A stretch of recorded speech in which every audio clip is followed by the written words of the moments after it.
محترم حاضرین، خطبہ مسنونہ کے بعد میں نے آپ کے سامنے سورۃ البقرہ کی آیت نمبر 183 نمبر کی آیت پڑھی ہے، اور ایک حدیث جس کو امام نسائی رحمہ اللہ نے اپنی کتاب سنن النسائی میں، جس کو علامہ البانی رحمہ اللہ نے صحیح قرار دیا ہے، جس کے راوی حضرت ابو ہریرہ رضی اللہ عنہ ہے، وہ روایت میں نے آپ کے سامنے پڑھی ہے۔ جیسا کہ آپ تمام حضرات جانتے ہیں کہ آج کے ہمارے اس خطبے کے لیے جس موضوع کا انتخاب کیا گیا وہ ہے مومن کی کامیابی میں ماہ رمضان کی اہمیت۔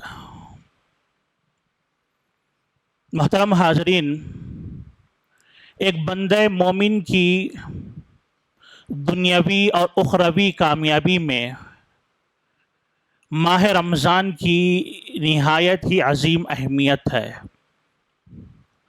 آج کے خطبے میں 3 اعتبارات سے میں آپ کے سامنے ماہ رمضان کی اہمیت کو آپ کے سامنے رکھوں گا۔ پہلی چیز، دنیا میں اللہ رب العالمین کی رحمتوں کو حاصل کرنے کے اعتبار سے ماہ رمضان کی اہمیت کیا ہے وہ ہم جاننے کی کوشش کریں گے۔ اور نمبر 2، آخرت کی کامیابی کے اعتبار سے اللہ تعالیٰ نے دنیا میں جو 4 طریقے سے ہماری آزمائش رکھی ہے، ان 4 آزمائشوں میں کامیاب ہونے کے اعتبار سے رمضان کا کیا مقام ہے، کیا مرتبہ ہے، وہ ہم جانیں گے۔ اور تیسری اور آخری بات کہ ایک بندے مومن کی اعلیٰ کامیابی کے لیے ماہ رمضان کی کیا اہمیت ہے، انشاءاللہ ہم جانیں گے۔ رب العالمین سے دعا ہے کہ رب العالمین ہم تمام کو، بولنے والے کو اور سننے والوں کو، سب کو اللہ تعالیٰ ان 3 اعتبارات سے ماہ رمضان کی اہمیت اپنی کامیابی میں سمجھنے کی اللہ تعالیٰ اور اس پر عمل کرنے کی توفیق نصیب فرمائے، آمین۔ محترم حاضرین، دنیا کے اعتبار سے میں اور آپ قدم قدم پر اللہ تعالیٰ کی رحمت کے محتاج ہیں۔ جو زندگی کا سفر ہم گزار رہے ہیں، اور خاص طور پر جن ایام سے ہم گزر رہے ہیں، ہم میں سے اکثر لوگوں کی زندگی لائف ڈسٹرب ہو چکی ہے۔ قدم قدم پر ہم اللہ تعالیٰ کی رحمتوں کے محتاج ہے۔ رب العالمین کی ذات وہ ذات ہے جو ہم پر ہر ہمیشہ مہربان ہے، رحمتوں کو نچھاور کرنے والی ہے، ہمارے مسائل کو حل کرنے والی ہے۔ لیکن اللہ تعالیٰ کا اس دنیا میں قانون یہ ہے کہ اللہ تعالیٰ نے بعض مواقع ایسے اللہ تعالیٰ نے رکھ دیے ہیں جس میں اللہ تعالیٰ کی خصوصی رحمتوں کا نزول ہوتا ہے، جس میں خصوصیت کے ساتھ اللہ تعالیٰ اپنے بندوں کے مسائل کو اللہ تعالیٰ حل کرتا ہے۔ اس میں سے ماہ رمضان المبارک ہے۔ علامہ البانی رحمہ اللہ نے اپنی کتاب سلسلۃ الاحادیث الصحیحہ میں اس روایت کو بسند حسن نقل فرمایا ہے۔ حضرت انس ابن مالک رضی اللہ تعالی عنہ راوی ہے، کہتے ہیں کہ اللہ کے نبی صلی اللہ علیہ وسلم نے صحابہ کو خطاب کر کے کہا کہ اللہ تعالیٰ نے جو زندگی تمہیں عنایت فرمائی ہے اس کی قدر کرو، اس میں خیر کے کام کر لو، بھلائی کے کام کر لو، اپنا زاد آخرت تیار کر لو۔ افعلوا الخیر دہرکم، جتنی زندگی اللہ نے تمہیں عنایت کی ہے اس میں خیر کے کام کرتے جاؤ، اور اسی خیر کے نتیجے میں اللہ تعالیٰ تمہاری زندگیوں میں رحمتوں کا نزول فرمائے گا۔ لیکن اللہ کے نبی نے فرمایا، ساری زندگی تو تم عمل کرتے ہو، لیکن اس زندگی میں اللہ تعالیٰ نے بعض مواقع ایسے رکھے ہیں، فَإِنَّ لِلَّهِ نَفْحَاتٌ مِّن رَحْمَتِهِ، کہ بعض ایسے مواقع ہیں جس میں اللہ تعالیٰ اپنی رحمتوں کو اپنے بندوں پر نچھاور کرتا ہے۔ اللہ اکبر۔ فَإِنَّ لِلَّهِ نَفْحَاتٌ مِّن رَحْمَتِهِ، اللہ کی رحمت کی اس وقت ہوائیں چلتی ہیں۔ ہواؤں سے مراد اللہ تعالیٰ، دیکھیے رحمت کی ہوائیں چلنا رحمتوں کا نزول ہونا، اس کا مطلب کیا ہے؟ اللہ تعالی ہمیں رحمتوں سے نوازتا ہے، اس کا مطلب یہ ہے کہ ہم اپنی زندگی میں جو مختلف مسائل سے جو دو چار ہیں، جو اللہ تبارک تعالیٰ کی رحمت کے، برکت کے، اللہ کی مدد کے، اللہ کی طرف سے نفع کے ملنے کے جو ہم محتاج ہیں، اسی کے ملنے کو، اسی کے عطا کرنے کو اللہ تعالیٰ کی رحمت کا عطا کرنا کہا جاتا ہے۔ تو اس اعتبار سے اللہ کے نبی نے فرمایا فَإِنَّ لِلَّهِ نَفْحَاتٌ مِّن رَحْمَتِهِ، اللہ تعالیٰ کے طرف سے بعض مواقع ایسے ہوتے ہیں جس میں اللہ تعالیٰ اپنی رحمتوں کو لٹاتا ہے، اللہ نچھاور کرتا ہے۔ اور اللہ کے نبی نے فرمایا جب ایسے مواقع تمہارے پاس آ جائے تعرضوا لنفحات رحمت اللہ، تو اس وقت اللہ کی رحمتیں جب تمہیں ملنے لگے، وہ وقت آنے لگے، تو اس وقت تم اس کے در پہ اور اس کے پیچھے ہو جاؤ۔ اللہ اکبر۔ تعرض کا مطلب اگر آپ کو مثال کے ذریعے سے میں سمجھاؤں تو گرمی کا زمانہ بھی چل رہا ہے، اگر کرنٹ چلا جائے، گرمی ہونے لگے، اچانک کھڑکی سے ہوا آنے لگے، تو ہم کیا کرتے ہیں؟ مکمل طور پر اپنے آپ کو اس طرف متوجہ کر لیتے ہیں تاکہ ساری ہوا آئے اور جو گرمی محسوس ہو رہی تھی وہ ٹھنڈک میں بدل جائے، مکمل متوجہ ہو جاتے ہیں ادھر۔ باہر سے آئے، ایئر کولر سامنے ہے، سامنے ٹھہر جاتے ہیں تاکہ تھوڑی سی ہوا ملے۔ تو یہ ہوتا ہے تعرض مکمل۔ اللہ کے نبی صلی اللہ علیہ وسلم نے فرمایا کہ اللہ تعالیٰ کی رحمتیں جب چلنے لگے تو تمہارا کردار کیا ہونا چاہیے کہ مکمل طور پر اس طرف تم متوجہ ہو جانا چاہیے۔ اللہ اکبر۔ تاکہ تمہیں، اور اللہ کے نبی نے فرمایا اصیب بہا من یشاء من عبادہ، اللہ جسے چاہتا ہے اس کی توفیق عطا فرماتا ہے۔ تو لہٰذا پہلی چیز یہ ہے کہ ہم جو زندگی کے اندر قدم قدم پر اللہ تعالیٰ کے رحم و کرم کے محتاج ہیں، رب العالمین نے رمضان المبارک کی شکل میں 1 یا 2 دن کے اندر ہم رمضان المبارک کے مہینے میں داخل ہونے والے ہیں۔ ہم زندگی میں جو جو ہمارے مسائل ہے اللہ تعالیٰ ایسے ہی ہم مانگ رہے ہیں تو اللہ تعالیٰ حل کرتا ہے، لیکن خصوصی موقع جب اللہ تعالیٰ کا شروع ہوتا ہے، اور یہ رمضان مبارک کا جو مہینہ ہے جس میں قیام اللیل کے ذریعے سے، جس میں روزے کے ذریعے سے، تلاوت قرآن مجید کے ذریعے سے، صدقہ و خیرات کے ذریعے سے، اور اللہ کے حضور اپنے ہاتھوں کو پھیلا کر دعاؤں کے ذریعے سے اللہ تعالیٰ کی رحمتوں کو لوٹنے کا یہ موقع اللہ نے ہمیں نصیب فرمایا ہے۔ لہٰذا دنیاوی کامیابی اگر ہم چاہتے ہیں کہ رمضان المبارک، تو رمضان المبارک کا یہ موقع مجھے اور آپ کو اللہ تعالیٰ نصیب فرمائے، ہم سب کو اللہ صحت و عافیت کے ساتھ رمضان المبارک تک ہمیں پہنچا دے۔ یہ موقع اگر ہمیں مل جائے تو مجھے اور آپ کو چاہیے کہ اللہ کی رحمت کی جو ہوائیں چلتی ہیں، اللہ تعالیٰ جو رحمتوں کو بانٹتا ہے، اس کو حاصل کرنے کی ہم کوشش کریں، پہلی بات۔ دوسری بات، میری اور آپ کی کامیابی، اخروی کامیابی کے اعتبار سے اللہ تعالیٰ نے 4 اعتبارات سے میرے اور آپ کا امتحان رکھا ہے۔ میری اور آپ کی زندگی جو اللہ تعالیٰ نے اس دنیا میں ہمیں پیدا کیا ہے، 4 اعتبارات سے اللہ تعالیٰ نے میرا اور آپ کا امتحان رکھا ہے۔ 4 چیزیں ہمارے لیے آزمائش ہیں، امتحان ہیں۔ یہ 4 چیزوں کا جو امتحان اللہ نے رکھا ہے، پہلے اس کو سمجھیے، اور اس کے بعد آپ اس بات کو سمجھیے کہ یہ 4 امتحانات کو اللہ تعالیٰ رمضان المبارک میں کتنا ہمارے لیے آسان کر دیتا ہے۔ اللہ اکبر۔ اور یہ 4 امتحانات گویا میری اور آپ کی زندگی کی ایک حقیقت ہے۔ ہر بندہ مومن جو اس دنیا میں پیدا ہوتا ہے، جوانی کی دہلیز پہ قدم رکھتا ہے، تو گویا یہ 4 امتحانات اس کے سامنے ہیں۔ ہر آدمی کو ان 4 امتحانات کو سمجھنا بھی ہے، اس سے گزرنا بھی ہے، کسی کو اس سے مفر نہیں ہے، فرار نہیں ہے، بھاگ نہیں سکتا، چاہے آدمی مانے یا نہ مانے۔ ہم اور آپ ایک 2 راستے پر ٹھہرے ہوئے ہیں جہاں پر 4 امتحانات ہیں۔ چورستہ جو بولتے ہیں ہم، تو ویسے 2 راستے ہیں ہمارے سامنے، 2 راستے پر ہم ٹھہرے ہوئے ہیں، 2 راستے ہمارے سامنے ہیں۔ ان 2 راستوں کا اللہ تعالیٰ امتحان لے گا 4 طریقے سے۔ ان 4 طریقوں کو ہم سمجھ لیں، اور ان 4 راستوں سے جو ہماری آزمائش ہے، اللہ تعالیٰ ماہ رمضان میں خصوصی فضل کرتے ہوئے ان 4 آزمائشوں کو اللہ تعالیٰ ہمارے لیے آسان کر دیتا ہے تاکہ ہم اس دنیا میں اور آخرت میں کامیاب ہو جائے۔ اللہ اکبر۔ کیا ہے اللہ تعالیٰ کیسے ہماری آزمائش کرتا ہے، کیا معاملہ ہے ہمارا؟ اللہ کے نبی صلی اللہ علیہ وسلم کی جامع الترمذی امام ابو داود نے اپنی کتاب کے اندر نقل کیا، مسند احمد مختلف حدیث کی کتابوں میں یہ روایت موجود ہے۔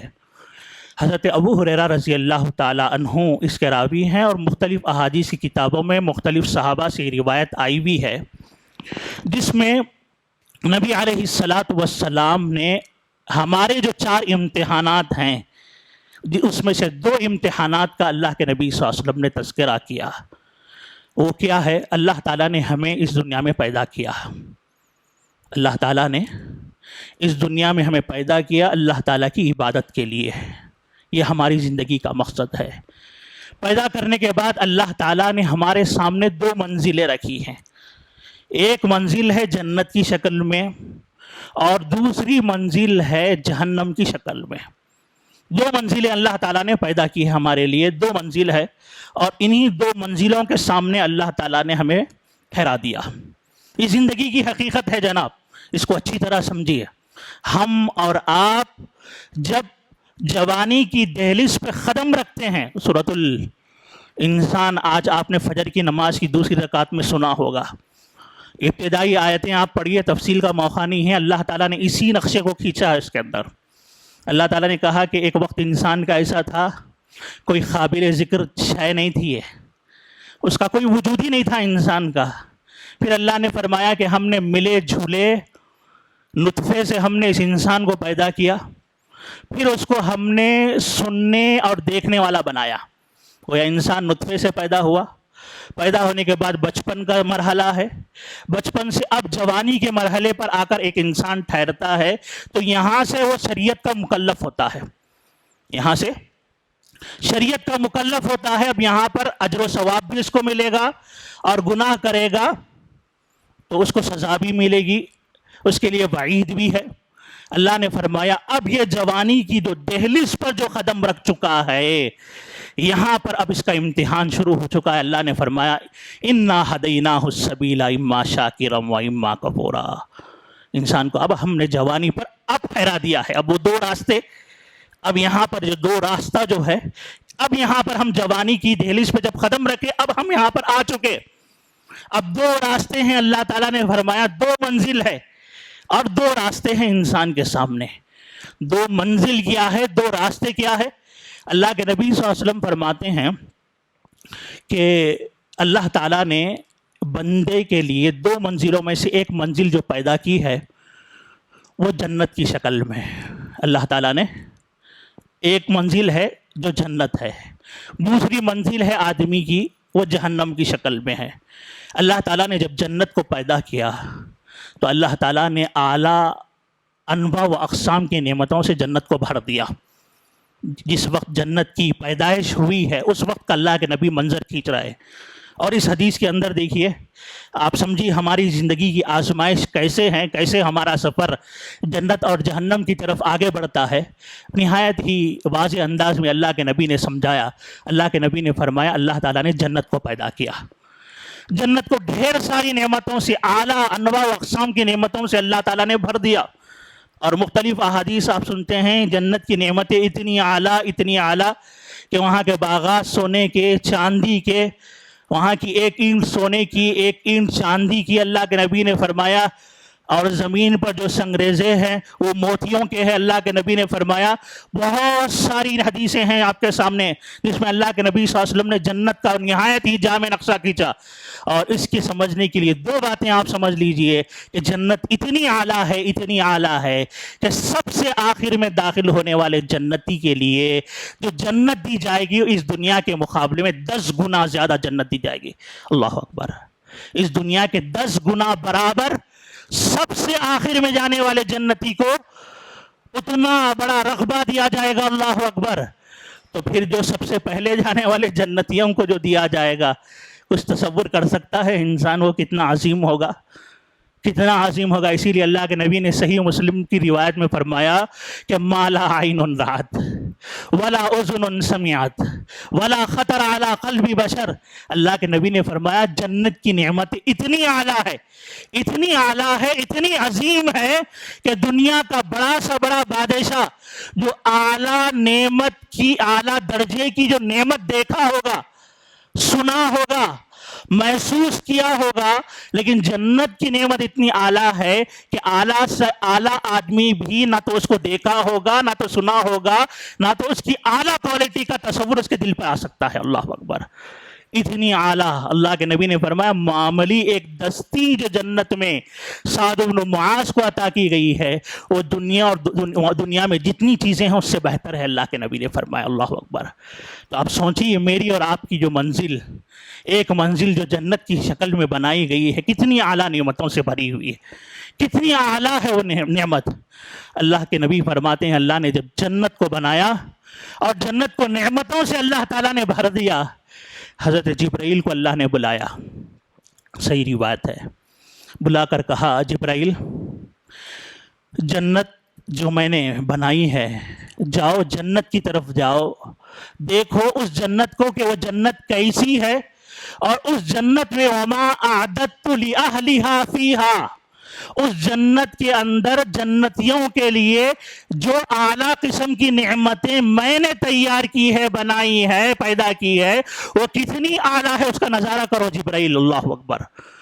حضرت جبرائیل جاتے ہیں، سبحان اللہ، جنت کی وہ اعلیٰ نعمتیں، وہ جنت کے وہ اعلیٰ مقامات، وہ مرتبے دیکھ کر حضرت جبرائیل خوشی سے مبہوت ہو جاتے ہیں، آ کر کہتے ہیں اے اللہ تو نے اتنی اعلیٰ جنت بنائی ہے، اتنی عظیم جنت تو نے بنائی ہے، لا یسمع بہا احد الا دخلہا، اے اللہ ایسا فوعزتی کا، اللہ کے نبی فرماتے ہیں حضرت جبرائیل نے اللہ کی عزت کی قسم کھا کر کہا اے اللہ تیری عزت کی قسم، تو نے اتنی اعلیٰ جنت بنائی ہے، اتنی اعلیٰ جنت بنائی ہے کہ اس اعلیٰ جنت کی صفات کو تیرے بندوں میں سے جو بھی سنے گا تو یہ اتنا اعلیٰ نفع ہے کہ ہر ایک اس کے اندر داخل ہو جائے گا۔ اللہ اکبر! یہ اعلیٰ، اتنی اعلیٰ جنت ہے کہ جو بھی سنے، لازمی بات ہے دنیا کے اندر چھوٹا نفع بزنس کی شکل میں، کاروبار کی شکل میں ہم بھاگتے ہیں اس کے پیچھے، تو جنت اتنی اعلیٰ جو دنیا کے بڑے بادشاہ کو بھی اس وجہ جیسی چھوٹی سی نعمت نہ ملی ہوگی تو کتنی اعلیٰ ہے، اور اس کا ذکر اللہ تعالیٰ قرآن میں کرے اور اللہ کے نبی صلی اللہ علیہ وسلم احادیث میں کرے تو کس کے دل میں شوق پیدا نہیں ہوگا؟ میں اور آپ، میں اس کہہ رہا ہوں، آپ سن رہے ہیں، میرے اور آپ کے دل میں بھی شوق ہے۔ اللہ اکبر! تو حضرت جبرائیل نے آ کے تبصرہ کر دیا ہے اللہ تیری عزت کی قسم، اتنی اعلیٰ جنت کے سننے کے بعد کوئی بندہ ایسا نہیں ہو سکتا جو جنت کے لیے کوشش نہ کرے۔ اس کے بعد اللہ کے نبی صلی اللہ علیہ وسلم فرماتے ہیں اللہ حکم دیتا ہے کہ جنت کے راستے کو مشقتوں سے بھر دیا جائے، اللہ اکبر، آزمائشوں سے بھر دیا جائے، فحفت بالمکارہ، حفت الجنت بالمکارہ۔ اللہ کے نبی فرماتے ہیں جنت کو آزمائشوں سے بھر دیا گیا، یعنی اب اس منزل کی طرف جانا ہے، توحید اختیار کرنا پڑے گا، شرک چھوڑنا پڑے گا، لازمی بات ہے آزمائشیں آئیں گی۔ اللہ کے نبی کی زندگی دیکھیں اور ہم سب کی بھی زندگی اسی سے گزر رہی ہے۔ توحید کو اپنائیں گے تو لوگ شہر سے نکالنے کی بات کریں گے، ملک سے نکالنے کی بات کریں گے توحید کی بنیاد پر، پھر اس کے بعد اتباع سنت، سارا معاشرہ غیروں کی تقلید پر نکلا ہوا ہے، لازمی بات ہے اب اتباع سنت ہوگی تو آزمائش ہوگی اس پر۔ اس طریقے سے سارے اعمال دیکھتے جائیے، تفصیل کا موقع نہیں ہے، جو بھی عمل ہم کو جنت کے لیے، جو بھی نیکی ہمیں کرنا ہے، لازمی بات ہے وہ آزمائش ہے، اس کے اندر آدمی کو اپنے نفس کو دبانا پڑے گا، نفس پر کنٹرول کرنا پڑے گا، سارے اعمال، سارے نیک اعمال صالحہ بجا لانا ہے بندے کو، تو ساری آزمائشوں سے گویا کیا ہوا یہاں پر اللہ کے نبی نے فرمایا گویا ایک جنت جو ہمارا مقام ہے اس کا جو راستہ ہے وہ آزمائشوں سے بھرا ہوا ہے۔ جو بندے مومن اس منزل کو پہنچنا چاہتا ہے تو لازمی بات ہے اس کو آزمائشوں سے گزرنا پڑے گا۔ اس کے بعد جہنم کا تذکرہ انشاءاللہ خطبہ ثانیہ میں کر کر اپنی بات کو ختم کروں گا۔ رب العالمین سے دعا ہے کہ رب العالمین ہماری زندگی کی آزمائشوں کو سمجھتے ہوئے، خاص طور پر ماہ رمضان میں جو اللہ کا کرم ہم پر ہوتا ہے اس موقع کو غنیمت جانتے ہوئے عمل پیرا ہونے کی اللہ تعالیٰ ہمیں توفیق نصیب فرمائے، آمین۔ الحمدللہ رب العالمین والصلاة والسلام علی رسولہ وعلی آلہ واصحابہ اجمعین، اما بعد۔ محترم حاضرین، اللہ تعالیٰ نے ہر بندے کو پیدا کرنے کے بعد دو راستوں پر اللہ تعالیٰ نے، دو راستوں کا اختیار دے کر اللہ تعالیٰ نے اس کو منزل کی طرف آگے بڑھنے کا اللہ تعالیٰ نے اختیار دے دیا ہے۔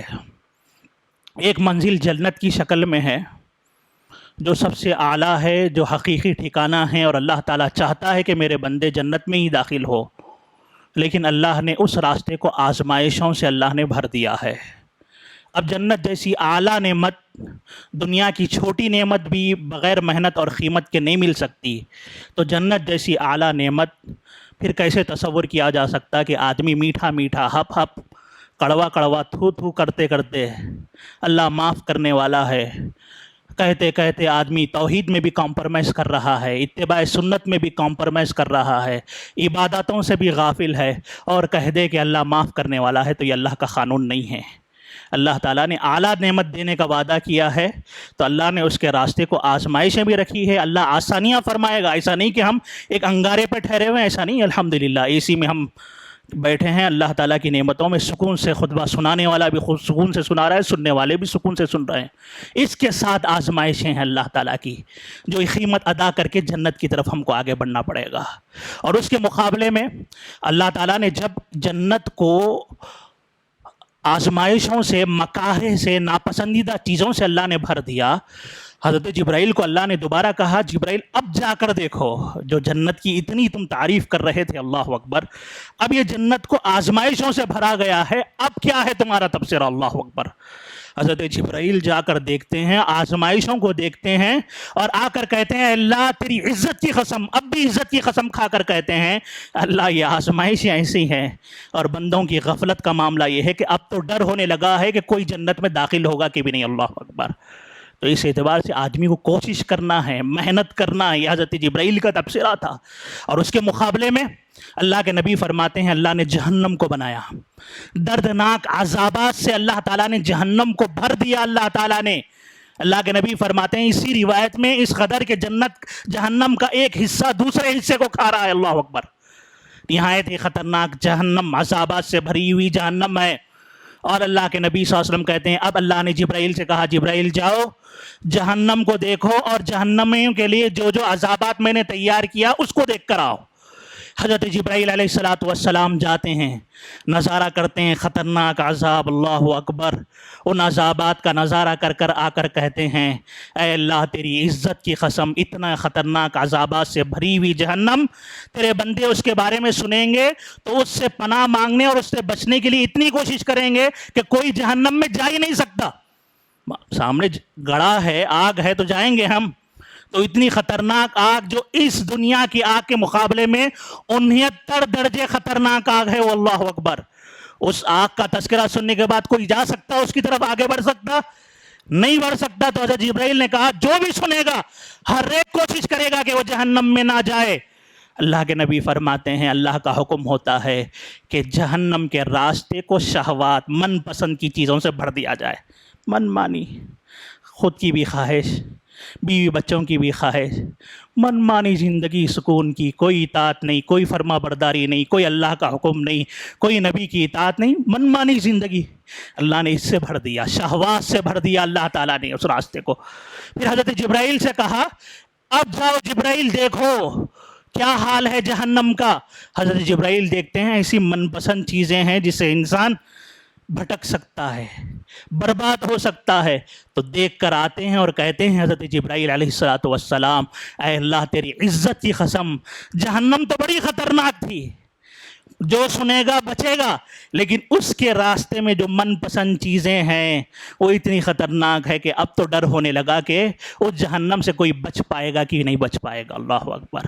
تو اس اعتبار سے آپ دیکھ لیجئے میرے اور آپ کے سامنے دو منزلیں ہیں، انا ہدیناہ السبیل اما شاکرا و اما کفورا۔ اللہ نے کہا کہ ہم نے راستہ بتلا دیا، آدمی کو ٹھہرایا، دو راستے ہیں، ایک راستہ ہے جو جنت کی طرف جانے والا ہے، لیکن اس میں مشقت ہے، اسٹرگل ہے، آزمائشیں ہیں، پریشانیاں ہیں، اس کو آدمی کو پورا کرتے ہوئے، مکمل کرتے ہوئے اس منزل کی طرف آگے بڑھنا ہے۔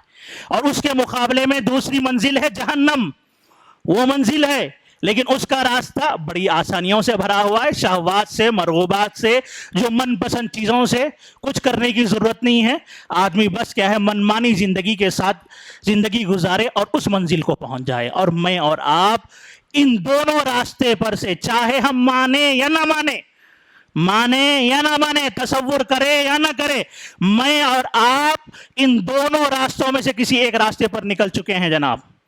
اب ہم اپنا محاسبہ کر لیں کہ زندگی میں منمانیاں ہیں، مانے یا نہ مانے، اللہ مہربان ہے، جو کچھ کہہ کر اپنے ڈھکوسلی باتوں سے اپنے آپ کو مطمئن کرتے رہیں، لیکن اللہ نے تو ہم کو دو راستوں میں سے ایک راستے پر چلنے کا اللہ تعالیٰ نے ہمیں اختیار دیا ہے، اور اب ہم چل رہے ہیں اس پر۔ اب ہم اپنا محاسبہ کر لیں کہ زندگی میں منمانیاں ہیں تو پھر وہ راستہ جہنم کی طرف جا رہا ہے، اللہ حفاظت فرمائے ہماری۔ اور اگر زندگی میں آزمائش آ رہی توحید کے لیے، اتباع سنت کے لیے، نمازوں کے لیے، صدقہ و خیرات، مال کی محبت، ہر چیز میں بندہ آزمائشوں سے گزرتے ہوئے ہر عمل کو انجام دے رہا ہے، تو پھر میرا اور آپ کا راستہ جنت کا راستہ ہے۔ اینڈ میں ہم کو، مجھے اور آپ کو کون سی منزل ملنے والی ہے؟ جنت ملنے والی ہے۔ دو چیزیں ہو گئی۔ ان دونوں آزمائشوں کے ساتھ اللہ تعالیٰ نے اور دو چیزیں رکھی۔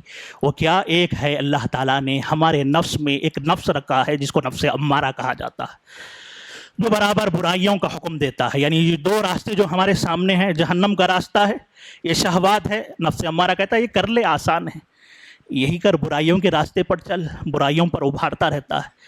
اور جہاں جنت کے راستے کی اتباع اور اطاعت کی بات آ جائے، اس کو مشکل دکھاتا ہے نفس امارہ، برائیوں کی طرف آگے بڑھ جا، یہ کیا کرے گا، اس میں مشقت ہوگی۔ یہ نفس امارہ کا معاملہ ہے۔ اور نفس امارہ کے مقابلے میں اللہ تعالیٰ نے ایک نفس دیا ہے، وہ کون سا ہے؟ نفس لوامہ ہے۔ جب بھی نفس امارہ جہنم کے راستے پہ ہم کو چلانا چاہتا ہے اور جنت کے راستوں کی مشقتوں سے دور ہٹانا چاہتا ہے، نہیں چلنے لگاتا ہے، تو ریڈ لائٹ نفس لوامہ کی یہاں پر آنے لگتی ہے کہ دیکھو یہ کام صحیح نہیں ہے، درست نہیں ہے، یہ معاملہ ہے۔ چوتھی چیز یہی جنت اور جہنم کے راستے کی آزمائش کے لیے اللہ نے ہمارے لیے شیطان کو رکھا ہے ہماری زندگیوں میں، جو ہر آن ہمیں گمراہ کرنے کی کوشش کرتا ہے۔ آپ جانتے ہیں اللہ کے نبی صلی اللہ علیہ وسلم کی احادیث کہ شیطان نے اللہ کی عزت اور جلال کی قسم کھا کر کہا تھا، اے اللہ تیری عزت اور جلال کی قسم، جب تک انسانوں کے جسموں میں روح رہے گی، یعنی مرتے دم تک ان کو گمراہ کرنے کی کوشش کروں گا۔ اللہ اکبر۔ تو گویا کیا ہو گیا یہاں پر؟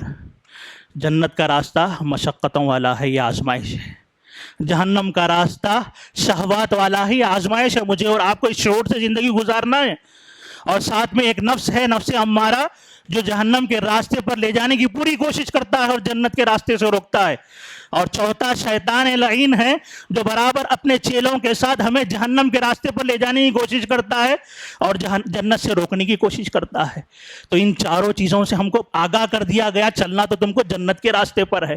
اب آ جائیے، ماہ رمضان جب شروع ہوتا ہے، اللہ تعالیٰ ان چار امتحانات کو ہمارے لیے آسان کر دیتا ہے۔ اللہ اکبر۔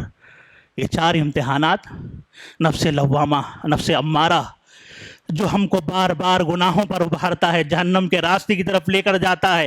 اللہ نے کہا، اللہ کے نبی فرماتے ہیں، اتاکم رمضان شہر مبارکن، اللہ کے نبی خوشخبری دیتے ہوئے کہتے ہیں کہ رمضان جیسا عظیم مہینہ تمہارے پاس آ چکا ہے، یہ ایسا مبارک مہینہ ہے کہ فرض اللہ علیکم صیامہ، اللہ تعالیٰ نے روزے فرض کیے ہیں، اور جو بندہ روزہ رکھتا ہے اس کا نفس امارہ کنٹرول میں آتا ہے۔ اللہ اکبر۔